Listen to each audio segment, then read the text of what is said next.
प्यारे दर्शकों नमस्कार। तारीख है आज 7 मार्च 2025, दिन शुक्रवार, हिंदी तिथि फाल्गुन माह शुक्ल पक्ष अष्टमी। आइए नजर डालते हैं हमारे प्यारे राज्य हिमाचल प्रदेश की तमाम बड़ी खबरों पर।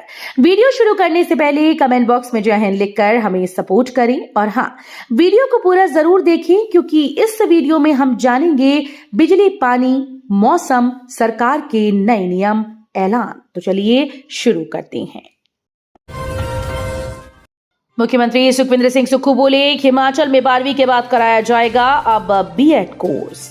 मुख्यमंत्री सुखविंदर सिंह सुक्खू ने कहा कि सरकार 12वीं कक्षा के बाद सीधे 4 वर्षीय एकीकृत बीएड कोर्स शुरू करने पर विचार कर रही है। विद्यार्थियों को बीएड करने के लिए कॉलेजेस में ये सुविधा दी जाएगी। अब 12वीं कक्षा पास करने के बाद विद्यार्थियों को बीएड करने के लिए ग्रेजुएशन करने की कोई आवश्यकता नहीं रहेगी। वीरवार को सेंट बीट्स कॉलेज शिमला के वार्षिक पुरस्कार वितरण समारोह को संबोधित करते हुए मुख्यमंत्री ने कहा कि अगर कॉलेज प्रबंधन चाहेगा तो यहाँ भी 4 वर्षीय बीएड का कोर्स शुरू किया जाएगा। मुख्यमंत्री ने कहा कि सरकार छात्रों को भविष्य की चुनौतियों से निपटने के लिए तैयार कर रही है। युवाओं को कौशल युक्त बनाने के लिए artificial intelligence, cyber security, robotic और डेटा स्टोरेज जैसे नए पाठ्यक्रम शुरू किए गए हैं। हिमाचल प्रदेश में 9 मार्च तक मौसम साफ, 10 मार्च से बारिश और बर्फबारी की संभावना। राजधानी शिमला सहित प्रदेश के सभी क्षेत्रों में वीरवार को मौसम साफ रहा। धूप खिलने से अधिकतम तापमान में 3 डिग्री की बढ़ोतरी दर्ज हुई। मंडी में अधिकतम तापमान 30 डिग्री सेल्सियस रिकॉर्ड हुआ। प्रदेश में 9 मार्च तक मौसम साफ रहने के आसार हैं। 10 मार्च से बारिश और बर्फबारी की संभावना जताई गई। पश्चिमी विक्षोभ की सक्रियता से 10 से 12 मार्च तक मौसम खराब रहने का पूर्वानुमान है।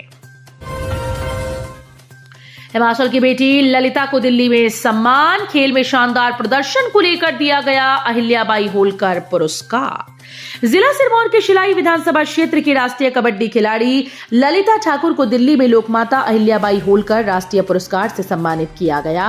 वीरवार को नई दिल्ली के प्रधानमंत्री संग्रहालय में केंद्रीय मंत्री नितिन गडकरी की अध्यक्षता में केंद्रीय स्वास्थ्य एवं परिवार कल्याण राज्य मंत्री अनुप्रिया पटेल ने ललिता ठाकुर को लोकमाता अहिल्याबाई होलकर राष्ट्रीय महिला सम्मान पुरस्कार से सम्मानित किया। हिमाचल विधानसभा सत्र को लेकर सुरक्षा के कड़े इंतजाम, 1000 से अधिक जवान रहेंगे तैनात, ड्रोन से होगी निगरानी। शिमला में 10 मार्च से शुरू हो रही विधानसभा के बजट सत्र के दौरान शहर में पुलिस को कड़ा पहरा रहेगा। एसपी शिमला संजीव गांधी ने बताया कि शहर में सुरक्षा की दृष्टि से इंतजाम चाक चौबंद रहेंगे। करीब 1000 से ज्यादा जवान शहर में सुरक्षा के लिए तैनात रहेंगे। इसके अलावा सीसीटीवी व ड्रोन से भी निगरानी रखी जाएगी। पूर्व मंत्री वीरेंद्र कंवर ने सुक्खू सरकार पर साधा निशाना।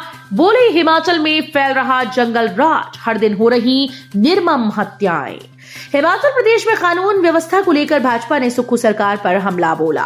प्रदेश भाजपा के उपाध्यक्ष और पूर्व मंत्री वीरेंद्र कंवर ने मौजूदा सरकार को कटघरे में खड़ा करते हुए कहा कि राज्य में जंगल राज स्थापित हो गया है, अपराधों की बाढ़ आ गई है, हत्याएं, लूटपाट और रेप जैसी वारदातें बेकाबू हो गईं, लेकिन सरकार मूक दर्शक बनी हुई है।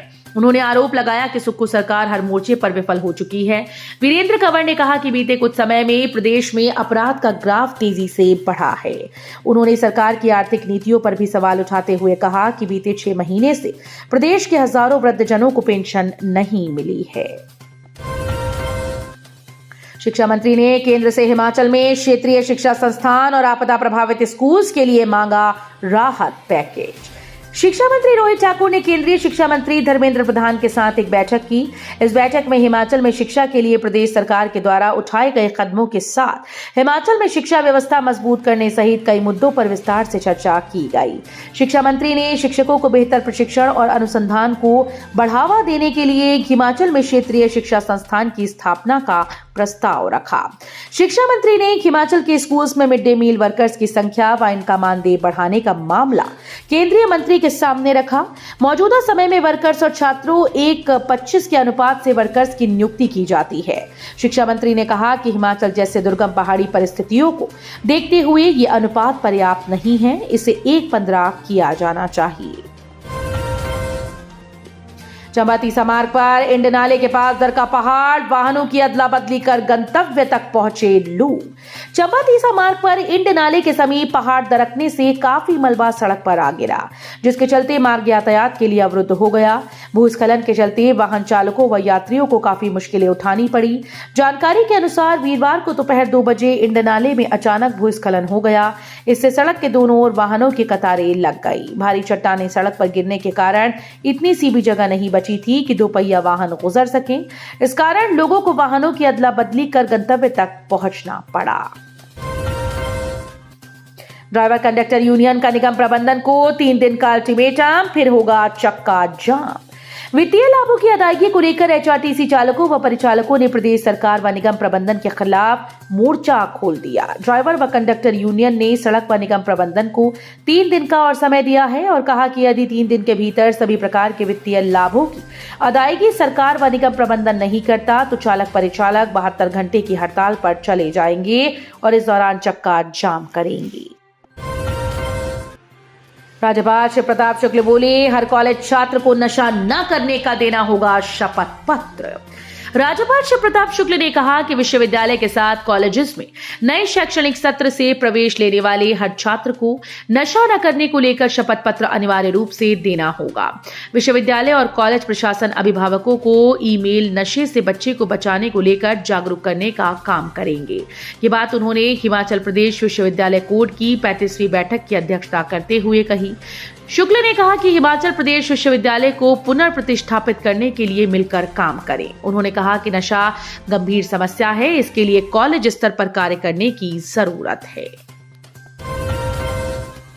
अधिवक्ता संशोधन बिल के विरोध में सड़कों पर उतरे वकील, फूका पुतला। केंद्र सरकार ने अधिवक्ताओं के लिए तैयार किए गए संशोधन बिल 2025 को लेकर अधिवक्ताओं में रोष कम नहीं हो रहा। बार एसोसिएशन केंद्र सरकार के खिलाफ नारेबाजी कर रही है। इस दौरान माल रोड पर विरोध रैली निकाली गई और केंद्र सरकार का पुतला फूका गया। जिला अदालत से लेकर माल रोड और ओल्ड बस स्टैंड तक रैली निकाली गई। हिमाचल की 60 महिलाओं को किया जाएगा सम्मानित, चंबी में होगा राज्य स्तरीय कार्यक्रम। शाहपुर के चंबी मैदान में आयोजित होने वाले महिला दिवस पर राज्य स्तरीय कार्यक्रम में प्रदेश की 60 महिलाओं को सम्मानित किया जाएगा। इस कार्यक्रम में समाज में उत्कृष्ट कार्य और औरों को प्रेरणा दे रही महिलाओं के नामों की सूची विभागों की ओर से चयनित करके शिमला भेजी है।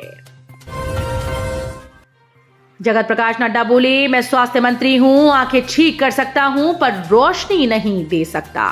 भाजपा के राष्ट्रीय अध्यक्ष जगत प्रकाश नड्डा ने बिलासपुर में जनसभा को संबोधित करते हुए कांग्रेस पर तीखा हमला बोला। कांग्रेस पर कटाक्ष करते हुए उन्होंने कहा कि मैं स्वास्थ्य मंत्री हूं, आंखें ठीक कर सकता हूं पर रोशनी नहीं दे सकता। अब हिमाचल और देश की कांग्रेस को कुछ दिखता नहीं है तो इसमें हमारी गलती क्या है। उन्होंने कहा कि कांग्रेस के नेता अनपढ़ के अनपढ़ हैं और उन्हें देश की प्रगति दिखाई नहीं देती। नशा तस्करों की सूचना पर मिलेगा 10,000 का नकद इनाम। प्रदेश भर में बढ़ते नशे के कारोबार पर रोक लगाने के लिए पंचायत प्रतिनिधि भी अहम भूमिका निभा रहे हैं। पंचायत में नशा तस्करों की सूचना देने वाले लोगों को अपनी जेब से 10,000 रुपए का नकद इनाम देने का ऐलान किया गया ताकि युवाओं को बचाने का कार्य किया जा सके।